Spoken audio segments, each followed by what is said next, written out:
Mi nombre es Lázaro Santana, soy de Cuba, de la ciudad de La Habana. En el lugar donde yo nací, tuve la oportunidad de conocer un matrimonio que tenían un niño, único hijo de aquel hogar. Lógico, con la llegada de aquel niño había llegado la alegría y la felicidad que toda criatura trae a un hogar. Sin embargo, al pasar de los días, semanas y meses, aquellos padres se dieron cuenta con tristeza, con dolor, que su único hijo, no había nacido completamente sano, sino que había nacido padeciendo de una enfermedad que ustedes conocen, había nacido padeciendo de asma crónica de nacimiento. Y aquellos ataques de asma venían a la vida de esa criatura continuamente, estorbando su salud, su desarrollo, su crecimiento. Aquellos padres inmediatamente comenzaron a hacer todo lo que estaba a su alcance para lograr, aunque sea el alivio de aquella enfermedad. Se comenzaron a mover de un lugar a otro, buscando cambio de aire, de clima, de ambiente. Se recurrió a todo remedio que se recomendó, incluyendo el ocultismo, la brujería, el hechicerismo, todo lo que se podía hacer. Sin embargo, aquel niño creció y llegó a ser un joven de 15 años, pesando solamente 66 libras. Era un guiñapo humano, era una miseria humana, era un caso sin remedio para los hombres.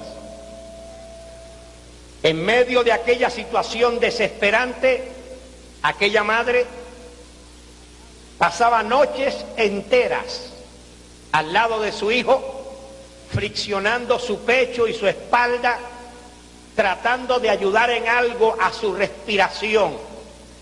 Aquel joven tenía un botellón de oxígeno de auxilio al lado de la cama y recibía una inyección de adrenalina en la vena cada 3 días.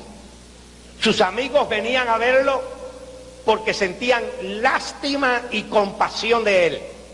Y en muchas ocasiones, aquella criatura en miseria humana dijo: para vivir así, mejor prefiero la muerte. Era oscura la vida que se vivía en aquel hogar, era tiniebla, era de infelicidad por la situación física del único hijo. Un día, aquella madre conoció a Cristo como su único, suficiente y personal Salvador. Por medio de ella entró la primera Biblia al hogar, y con la Biblia entró la luz del Evangelio de Jesucristo. Por primera vez en su vida, aquel joven comenzó a escuchar que Cristo murió en el Calvario, que su sangre nos limpia de todo pecado y que por su llaga fuimos nosotros curados. Por primera vez en su vida él escuchó promesas como: yo soy Jehová tu sanador. Una noche, cuando este joven era atacado por uno de esos horribles ataques de asma, aquella madre se levantó y, tomando su hijo, se fue a unas cuantas puertas hasta la casa de sus pastores. Al tocar en la puerta en aquella noche y abrir, el pastor no tenía que preguntarle a qué venía o qué quería, porque ya estaba familiarizado con la situación y conocía la enfermedad del joven. El pastor les pasó adentro a la sala, luego se unió la esposa del pastor, y en aquella noche inolvidable 4 personas cayeron de rodillas en aquella sala a pedir a Dios misericordia, a pedir a Dios que hiciera algo en favor de esa vida, que obrara un milagro de sanidad. Eran quizás la 1 o las 2 de la madrugada cuando en medio de la oración aquel joven sintió como que algo era arrancado de su pecho, sintió como que algo era levantado de sus hombros, y él, sin saber por qué, comenzó a dar gracias y alabar a Dios con una voz que nunca antes había tenido, con una voz fuerte y libre. Y aquella madrugada, mientras ese joven alababa y bendecía el nombre del Señor, Dios lo llenó con el glorioso bautismo del Espíritu Santo y fuego del cielo. Bendito sea el nombre poderoso del Señor para siempre. Aquel joven se levantó de allí esa madrugada sano por el poder de Cristo. Pero ahora Dios tenía que hacer la obra restauradora de restaurar aquel cuerpo de 66 libras al peso normal que él debía tener. Muchas personas decían que eso era emoción, que era sugestión, que era fanatismo, que al pasar de las semanas o los meses aquello se iría y la enfermedad regresaría otra vez. Pero los años comenzaron a pasar, 5, 10, 15, 20, 30, 35, 40 años, y aquel joven permanecía y permanece completamente sano, como una prueba indubitable de que cuando Cristo hace algo, lo hace bien hecho, lo hace perfecto, lo hace completo. Bendito sea el nombre del Señor para siempre jamás. Gloria a Dios. Antes de seguir adelante, déjeme decirle que esta noche yo no encuentro palabras para agradecer a Dios su bondad, su misericordia, su amor, porque lo que les estoy testificando para gloria de Dios no es algo que oí por la radio, leí en un libro o vi en la televisión. Lo que estoy testificando es una experiencia personal, porque ese joven era yo, bendito el Señor. Y yo doy gracias a Dios esta noche, que Dios en su misericordia tuvo a bien salvarme, tuvo a bien sanarme y tuvo a bien restaurar mi cuerpo al peso normal que yo debía de tener. Voy a hacer un paréntesis de un segundo para pedirle a mi madre que se ponga de pie. Ella está aquí, mi madre está aquí. Dios la bendiga a ella. Por ella entró el Evangelio a mi hogar. Bendito sea el nombre del Señor para siempre. Gracias. Amén. Dios en su misericordia me llamó a su ministerio.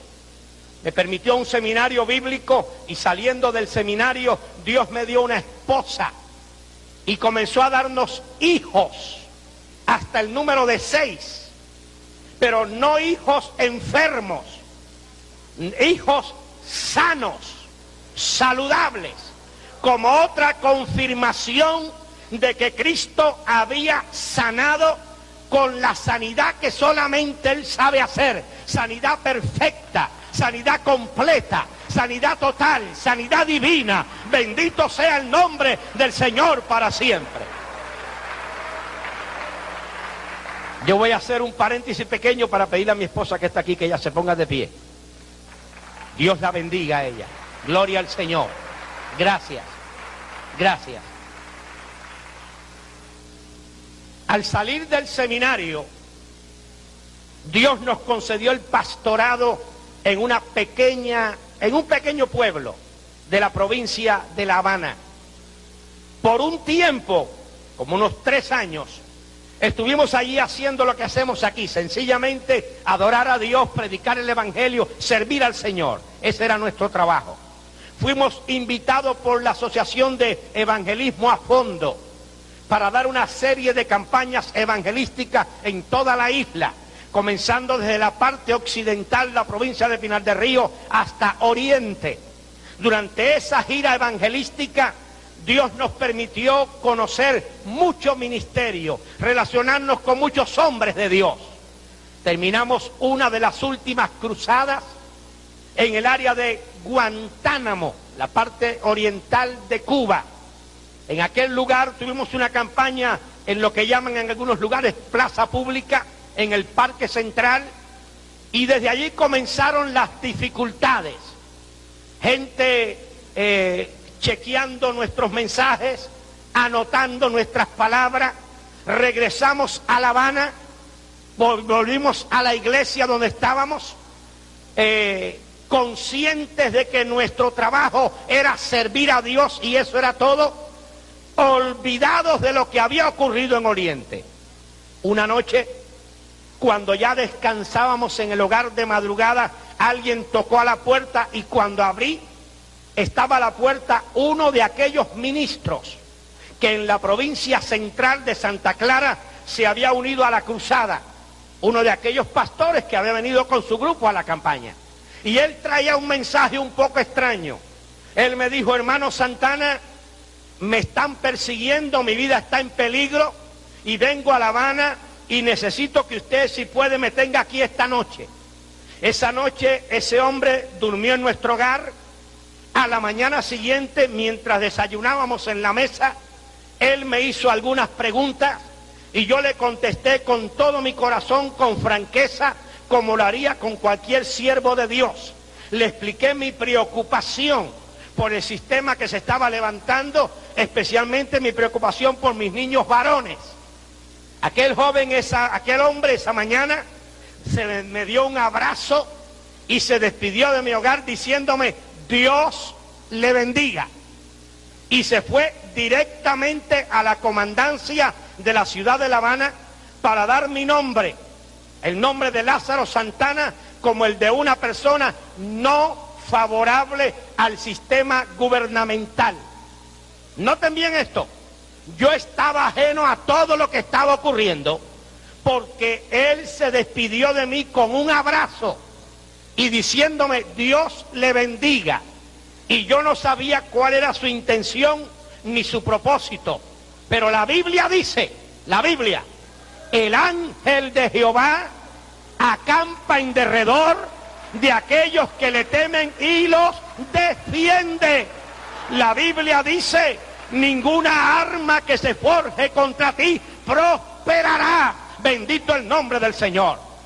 Y aunque yo no sabía lo que estaba pasando, un jovencito de nuestra sociedad de embajadores de Cristo, una noche de culto se me acercó y me dijo, y dirigido por el Espíritu Santo: hermano Santana, su vida está en peligro y usted necesita abandonar el país. Yo entendía aquellas palabras. Yo sabía lo que había pasado ya con algunos compañeros en el ministerio, pero no había pasado por mi mente la idea de abandonar el país. Estaba feliz en el lugar donde Dios nos había puesto y tanto mi esposa, mi familia, su servidor, teníamos planes para largo tiempo en aquel lugar. Pero entendía aquellas palabras: tiene que salir del país. Y en el momento no tenía una visa, no tenía un documento sellado, actualizado. Por lo tanto, me moví a la segunda provincia de Cuba, la provincia de Matanza. Cuando digo me moví, viajé a la provincia de Matanza.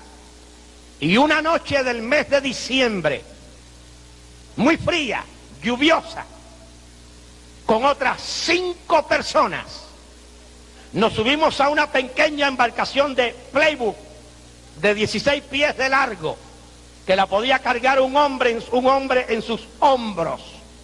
Y nos hicimos a la mar, sin conocer nada del mar, sin un compás, sin un mapa, sin una brújula. Solo que el que nos vendió la embarcación levantó la mano y dijo: para allá está el norte. Y salimos casi a una muerte segura, casi a un suicidio, en una empresa humanamente hablando demente, pero conscientes de que no había otra alternativa que hacer. En aquella noche inolvidable para su servidor del mes de diciembre, navegamos quizás unas 4 horas sin ninguna dificultad, mar adentro, hasta que de repente el cielo comenzó a enrojecerse, la lluvia comenzó a caer, el viento comenzó a soplar, el mar comenzó a levantarse y había ocurrido lo que llamamos nosotros el norte. Se había desatado en el mar Caribe, bendito el nombre del Señor. Y aquel mar embravecido, agitado por la tormenta de diciembre, levantaban olas, que yo no tengo que decir medidas, yo solamente tengo que decir como montañas, como edificios gigantes, que se levantaban delante de nosotros y parecía que cada una de ellas nos cubriría para siempre. Pero los que conocen del mar, luego la ola como que se metía debajo de la embarcación y la levantaba, y al soltarla, a veces la soltaba de frente, a veces de costado, a veces hacia atrás. Lo duro de la tormenta rompió un pequeño pedazo de madera que detrás servía de timón, de control, de guía. El mar lo arrastró y nos quedamos lo que se llama al garete, sin rumbo y sin control, a merced del mar embravecido. 6 personas dentro de una embarcación llena de agua que cada minuto amenazaba con zozobrar, con hundirse.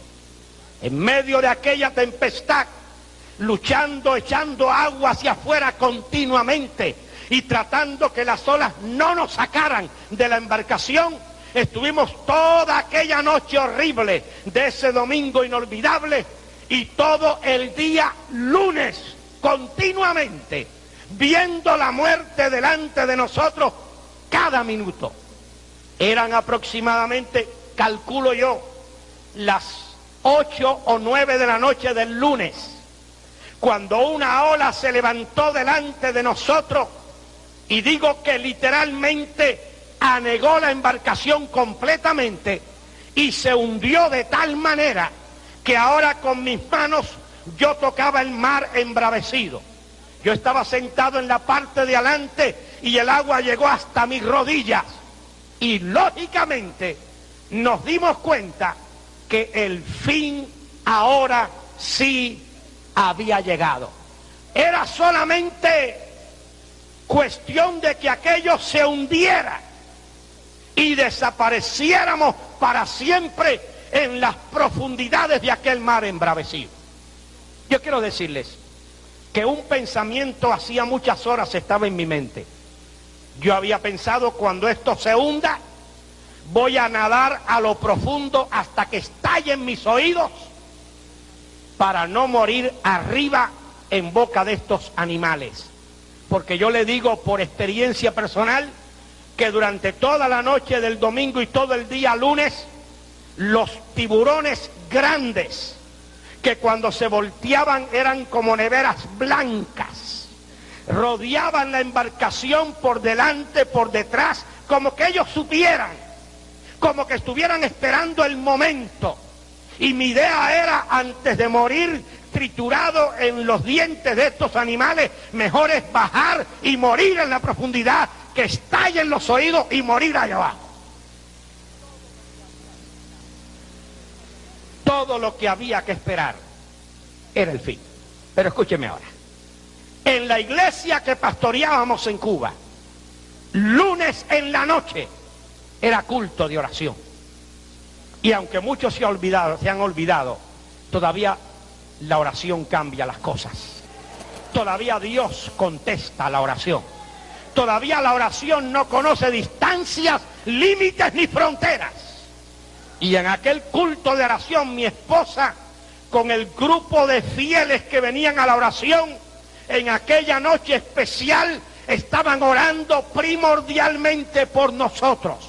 Ellos no sabían por lo que estábamos pasando, ellos no se imaginaban nada, pero sí estaban orando por nosotros. Bendito el nombre del Señor. Y les digo que ya esperando el final, yo vi de repente a la distancia algo oscuro que se levantaba.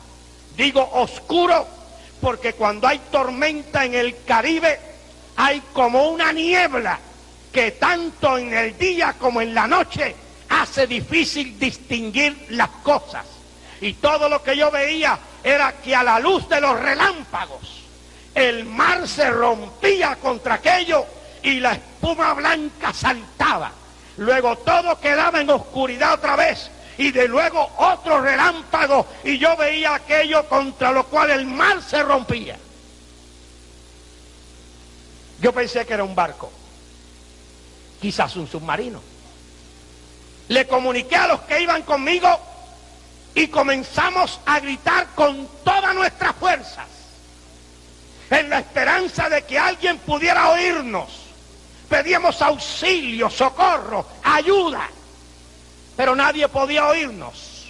No era un barco, no era un submarino, era una roca, no más grande que una tercera parte de esta plataforma, llena de arrecife puntiagudo, filoso, cortante, que se levantaba unos 4 o 5 pies sobre el nivel del mar. Noten bien, hermanos, yo no sabía que era una roca.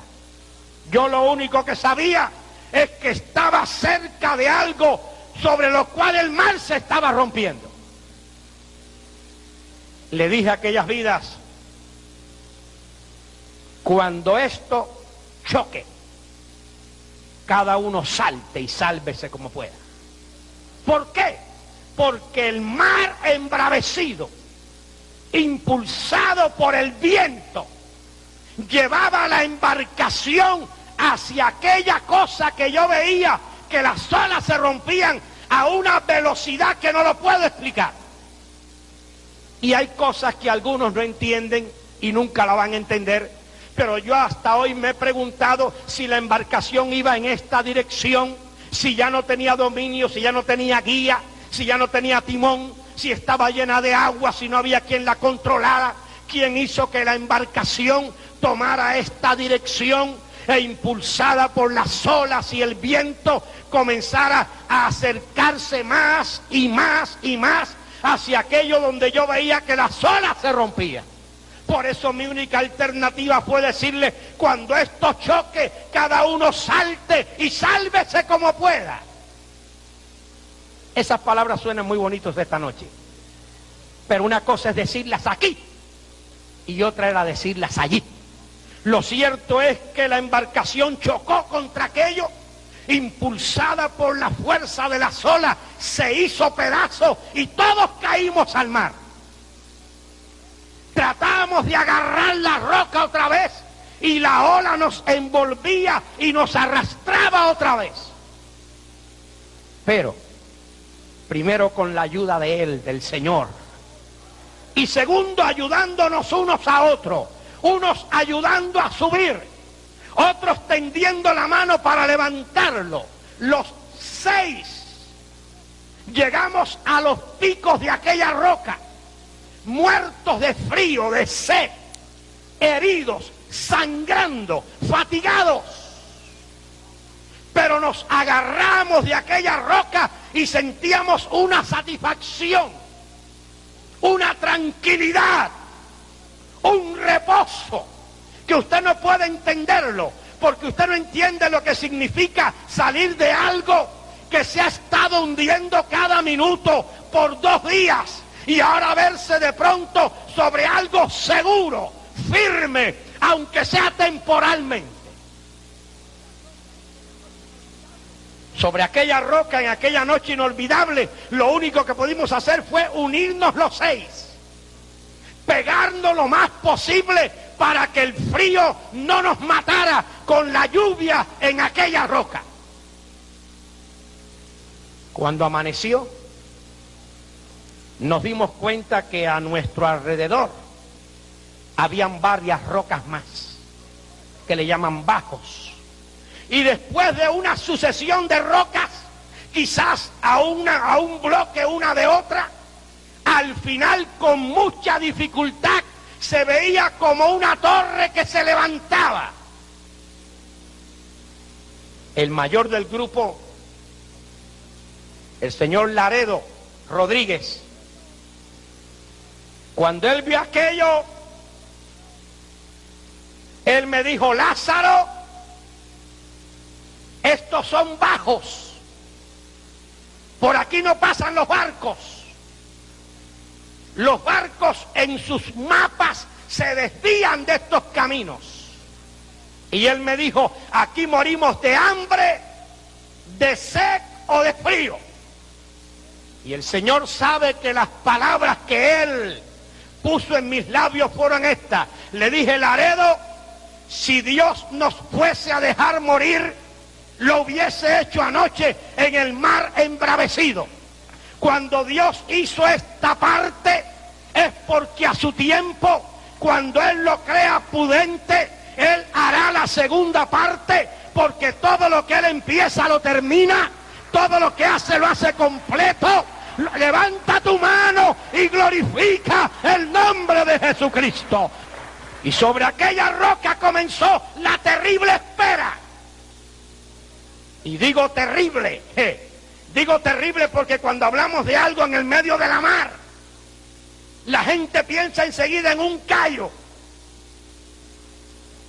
unos altos que tienen hierba o zacate, que tienen animales. Digo terrible porque lo único que había allí era roca, arrecife, que en sus hoyitos mantenía el agua salada. Digo la roca terrible porque nos aguantamos continuamente para que la ola no nos arrastrara, porque la ola la bañaba cada minuto.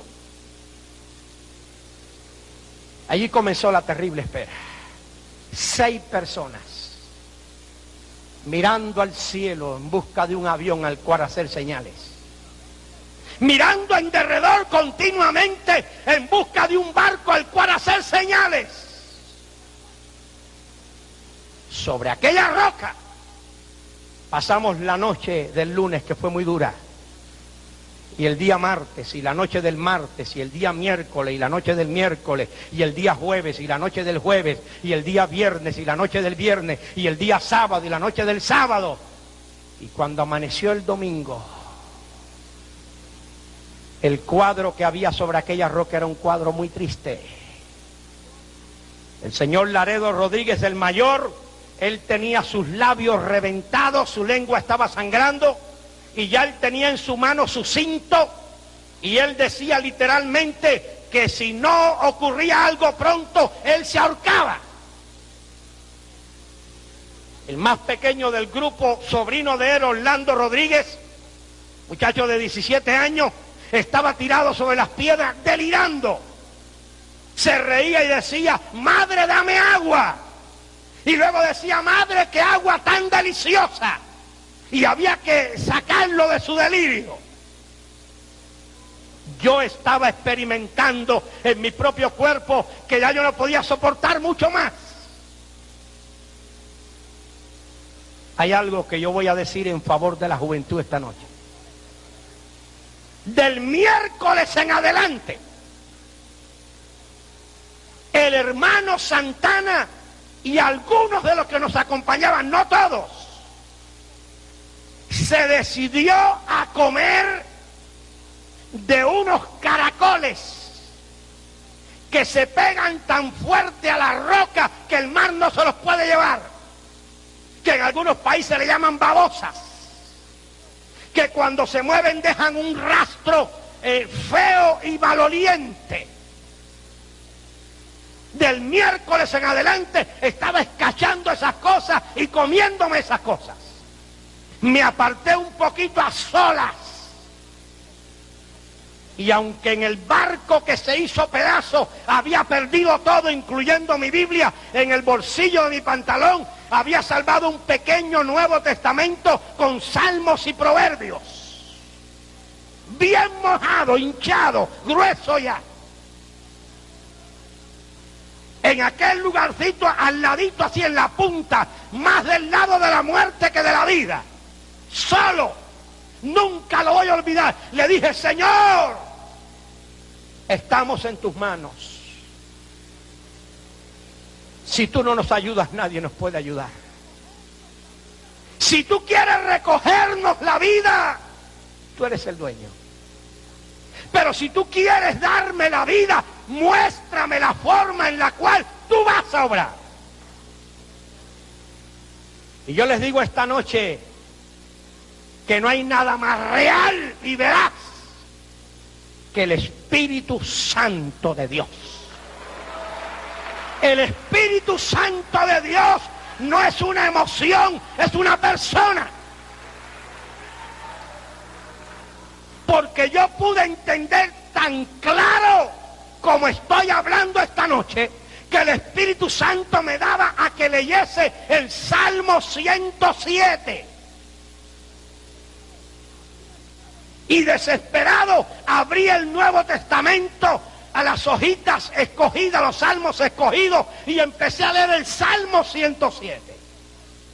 Y llegué a una parte que dice: porque Jehová nos sacó de un lugar cenagoso y nos llevó y nos puso en ciudad de población. Y yo les digo a ustedes esta noche, hermanos, que cuando yo leí esa escritura, yo sentí como que había comido, sentí como que había bebido, sentí como que podía esperar unos cuantos días más. Yo estaba experimentando en mi cuerpo que la palabra de Dios es espíritu y es vida. Bendito el nombre del Señor. Yo estaba experimentando en mi persona que no solo de pan vive el hombre, sino de toda palabra que sale de la boca de Dios. Bendito sea el Señor. Les voy a decir que había un pensamiento que me atormentaba. Esa es la palabra honesta, me atormentaba. El pensamiento de que si moríamos sobre aquella roca, el mar nos arrastraba, los tiburones nos devoraban y mi familia viviría el resto de la vida con una interrogación: ¿estará vivo o estará muerto? Yo creo que me entienden. Lo que me molestaba no era morir, Dios lo sabe. Si pudiera avisar, no me importaba lo que pasara después, pero lo que me molestaba era que no podía avisar. Me acerqué a las 5 personas que estaban allí sobre las piedras, unos tirados, otros sentados, y les dije: Dios me ha dado esta escritura. Les dije: vamos a orar a Dios, porque cuando Dios habla por su palabra, Él, cuando da el querer, da el hacer por su buena voluntad. Y nos pusimos a orar. Digo nos pusimos a orar porque no oré yo solo. Aquellas personas, aquí hay algo que yo quiero aclarar, hermano. La oración no depende de los años que uno tenga en el camino del Señor. La oración depende del acto de fe del corazón de la persona. Aquellas personas eran nuevecitos, eran baby, habían acabado de conocer a Cristo en la experiencia de un barco lleno de agua, hundiéndose frente a la misma muerte. Habían repetido la oración del penitente y habían puesto su vida en las manos de Dios. Y ahora no estábamos en una alfombra ni en un reclinatorio, estábamos en unas piedras bañadas por el mar, en una temperatura muy fría, con llagas que ya se estaban como queriendo curar, pero la sal del agua las abría otra vez. Pero esa gente, hermano, derramaban su alma delante del Señor. ¿Qué tiempo estuvimos orando? Yo no sé. Si digo 5 minutos, miento. Yo no sé. Si digo media hora, yo no sé. Yo lo que sé es que en un momento de la oración yo levanté mi cabeza y de mis labios salió un grito y dije: la torre está iluminada. Y yo hablaba de aquella torre que estaba tan distante que debido a la niebla casi no se veía. Pero ahora yo la veía arriba como veo esa luz esta noche. Y ellos me dicen: imposible si apenas se ve. Le digo: la torre está iluminada. Yo entiendo la situación de ellos porque durante toda la semana habíamos mirado para allá miles de veces. Pero ahora yo veía y decía, la torre está iluminada. Y les digo, vamos a hacer señales. Que quizás alguien nos ve allá y vienen por nosotros y no morimos aquí. Parece descabellado, hermano. A una distancia tan larga, con una tormenta, con tanta niebla, querer hacer señales a una torre que yo digo que hay una luz. Pero repito, yo lo probé en el instinto de conservación del ser humano. Usted hace todo lo que tenga que hacer. Y unos con camisa, otros con camiseta, algunos con pañuelos, empezamos a hacer señales hacia una luz que yo decía que veía. En nuestra última esperanza, les confieso que yo hacía señales tirado en la roca, no tenía fuerza para estar de pie, pero levantaba mi mano y oía cuando alguno decía, hazle otra vez por favor, que quizás nos ven y no morimos aquí, levanta la mano otra vez. Ocupados en nuestra última esperanza, con toda nuestra atención hacia allá. Pero ustedes han oído que hay una escritura que dice que Dios obra por senderos misteriosos. Y aunque yo no puedo explicarlo, muchos de nosotros hemos tenido la experiencia que a veces queremos que Dios obre por aquí y Dios sale obrando por acá. ¿Se dan cuenta cómo es nuestro Dios? Y gracias a Dios por ese Dios, que es un Dios vivo, poderoso, que nadie lo puede controlar. Mientras toda nuestra atención estaba hacia allá, ya a nuestras espaldas, hacía mucho rato que estaba ocurriendo algo. Un pequeño barco de pescadores de langosta, que buscan las langostas abajo de las rocas, a mucha distancia, iba de paso. ¿Entienda eso? Iba cruzando. O sea, que aunque hubiéramos mirado para allá, era imposible ver un barco tan pequeño a tanta distancia en la tormenta. Pero nosotros aquí, 6 personas sobre una roca alta, agitando camisas y camisetas y pañuelos, ellos sí nos habían visto a nosotros. Y ya hacía rato que habían puesto proa hacia nosotros y venían caminando hacia nosotros. Y nosotros ocupados para allá y ellos acercándose por acá. Y vinimos a saber, aleluya, levanta tu mano. Oh, gloria al nombre del Señor. Dios es un Dios vivo, un Dios poderoso, un Dios eterno, lleno de gloria. Él merece toda la honra. ¡Aleluya! Miren, hermanos, vinimos a saber de ellos cuando por un autoparlante nos gritaron como a un bloque más o menos de distancia. Y aunque usted quiera unirse conmigo y comprenderme, usted no entiende lo que significa oír una voz en ese momento. Nos hablaron y cuando vimos, era un pequeño barco, todo lo que tenía era 5 tripulantes, pescadores de langostas.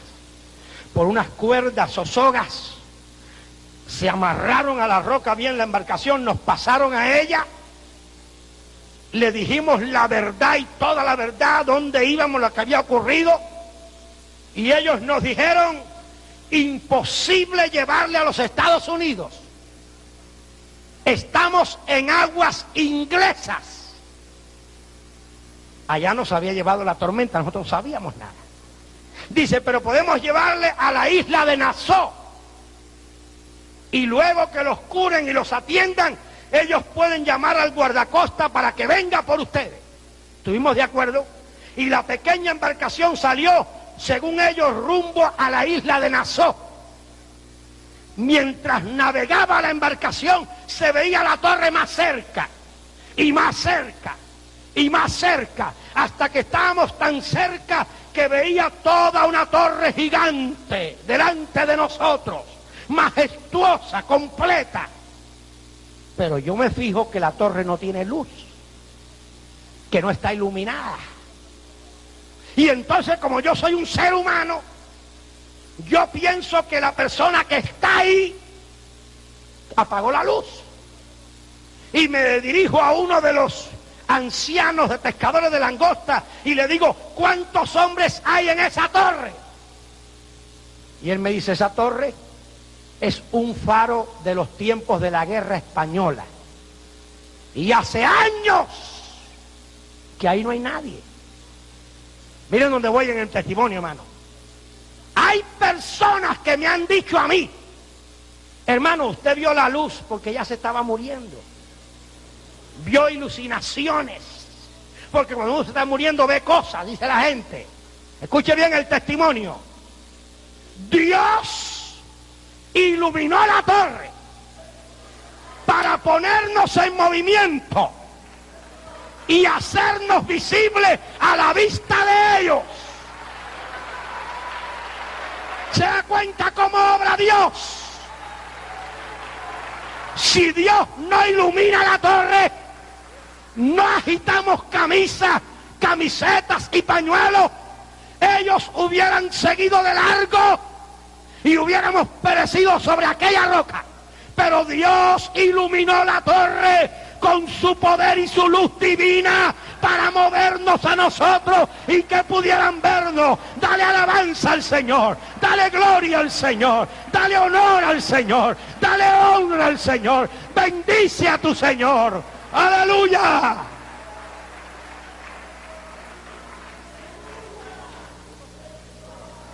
Oh, gloria al Señor, aleluya.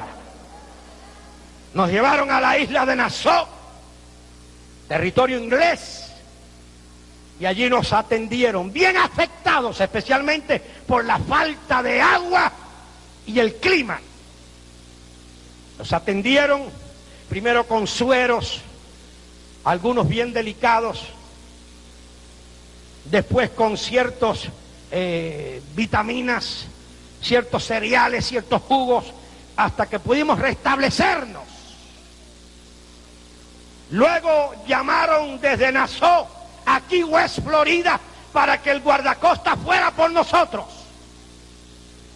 Y el encargado del servicio de guardacosta dijo, imposible levantarles en ese lugar porque son aguas inglesas.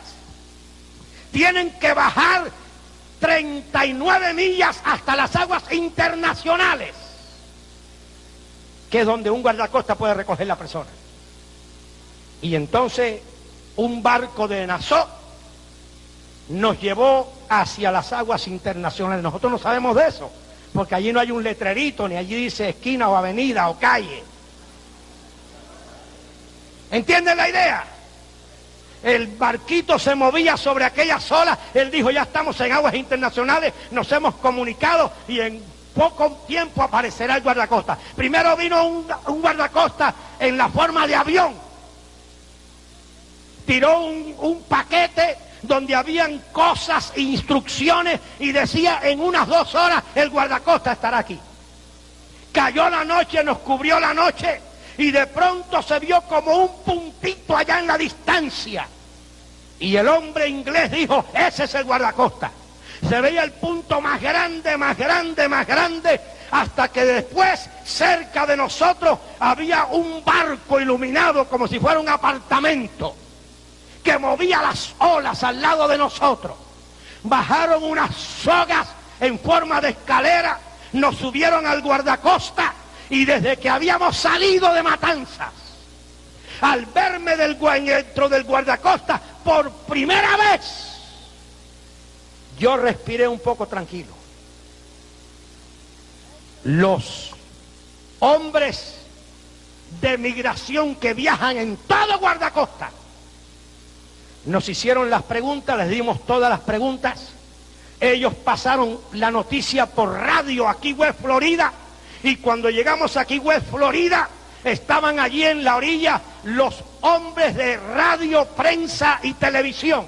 Y para gloria de Dios, está en primera plana en el Miami Herald, Miami News, en el periódico El Mundo y el diario Las Américas, del día 23 de diciembre de 1960, que cuando bajamos de guardacosta, el testimonio fue este: estamos sobre tierra firme porque el tiempo de los milagros no ha pasado, porque Jesucristo es el mismo de ayer y de hoy y de todos los siglos. Bendito sea el nombre del Señor. Nada es imposible para Dios.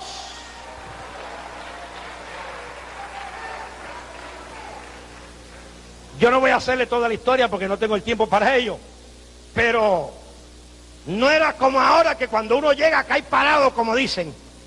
En ese tiempo era serio.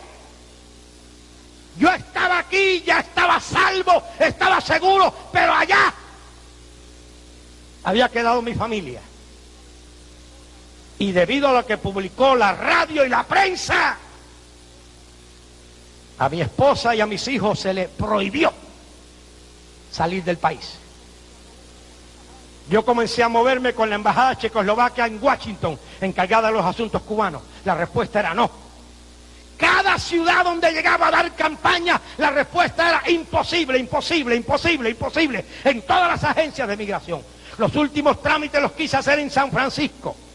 Un señor de apellido Fernández, un señor mexicano, muy decente. Cuando yo le conté la situación de mi esposa y mis hijos y traerlos, que ya habían pasado casi 2 años. El señor Fernández, un hombre como de 57, 58 años, se le corrieron las lágrimas. Nunca lo voy a olvidar.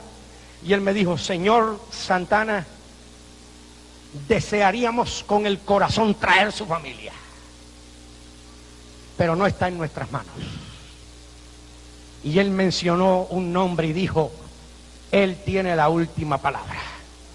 Y yo nunca voy a olvidar que yo lo miré a la cara y me corrieron 2 lágrimas a mí también, y le dije: señor Fernández, perdóneme, la respuesta que usted me está dando me la han dado por 2 años en más de 40 ciudades, incluyendo la embajada checoslovaca en Washington, pero yo quiero decirle a usted que él no tiene la última palabra. Él tiene la última palabra. Él tiene la última palabra. Bendito sea el nombre poderoso del Señor. Él tiene la última palabra.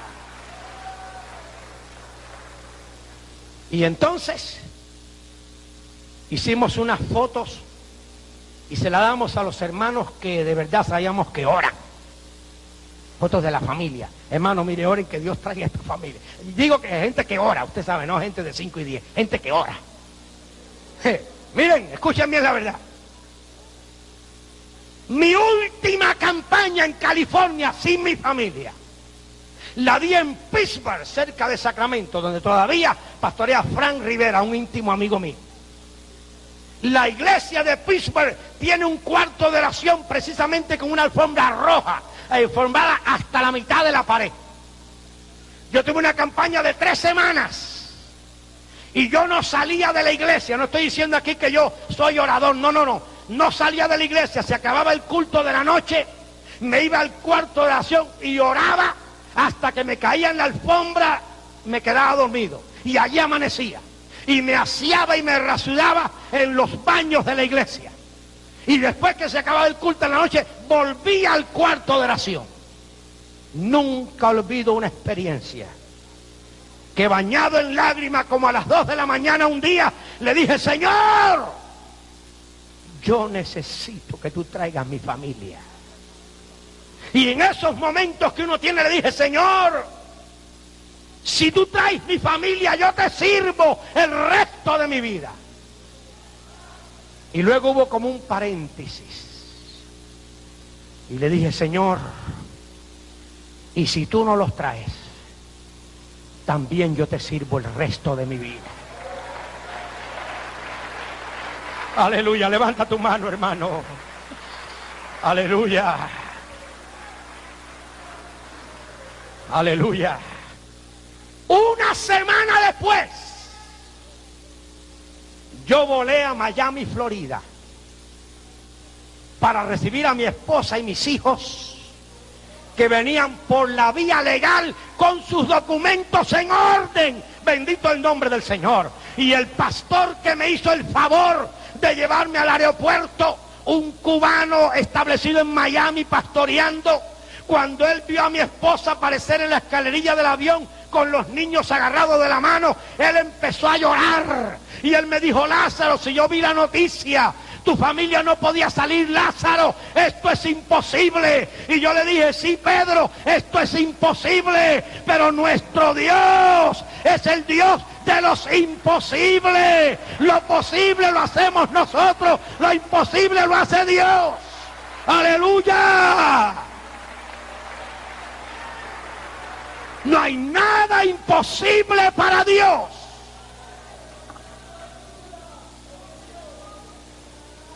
De ahí a acá han pasado muchos años. Cuando yo llegué a la Florida, hermano, aquí West, yo era un joven de 25 años, 25 años. Dios en su misericordia me ha llevado por muchos lugares. Y he dado este testimonio no en lugares solo como este. Lo he dado en un hogar, en una sala de un hogar, con 5 personas. Pero Dios me ha permitido darlo con 45,000 personas en un estadio.